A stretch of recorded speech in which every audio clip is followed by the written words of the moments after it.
Today we will be presenting about the Low Pearlman story. My group mates are Mariam, Sofia, Amira, Alisha, Alia and Irfan, and together we will explain this case. So, there are 5 tactics that used by Louis Pearlman. The first one is spinning. In the documentary, Louis Pearlman used spinning as a successful and caring manager who helped Backstreet Boys and NSYNC become famous. He used their success to make himself look trustworthy and professional, so people believed he was the reason behind their achievement.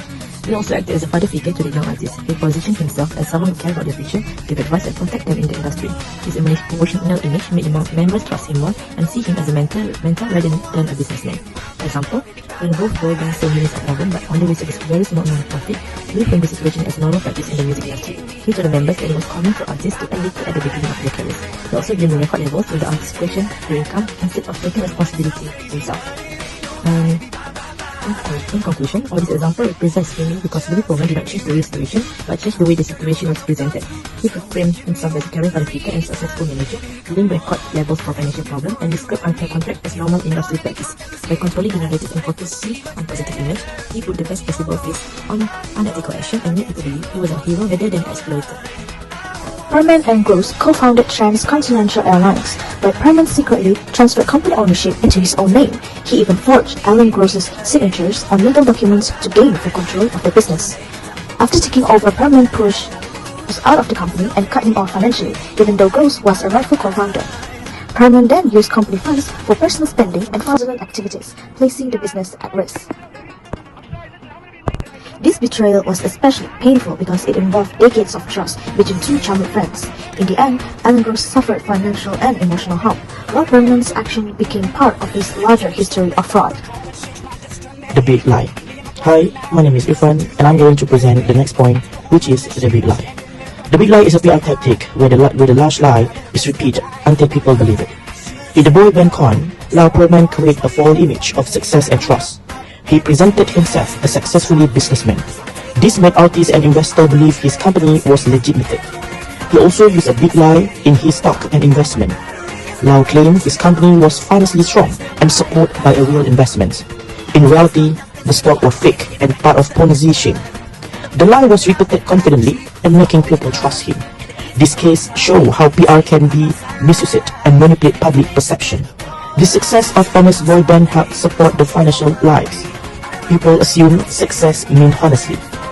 In highlight the importance of ethics in public relations. Hi, my name is Alia, and I'm going to present the next point is lobbying against the public interest. In the documentary, Louis Pearlman did not lobby the government directly, but he used his power, knowledge, and strong industry connection to shield himself from scrutiny. He had access to legal teams who designed complex contracts that favored him and silenced the boy band members. This contract made it difficult for young and inexperienced artists to challenge unfair treatment or recognize that they were being financially exploited. At the same time, Louis used his reputation and connection in the music industry to maintain a positive public image. While multiplied, models were being scammed and underpaid, his influence helped him to continue his operation without immediate consequences. This clearly shows the will against the public interest, as his action protect one individual while causing harm to artists, investors, and the wider public. In ethical public relations, power should be used responsibly, not to manipulate or exploit others. The last one is Louis Pearlman has given various luxuries to the Backstreet Boys and NSYNC groups. For example, he gave permission to party at his magnificent house for a whopping $10,000 to see at fancy restaurants.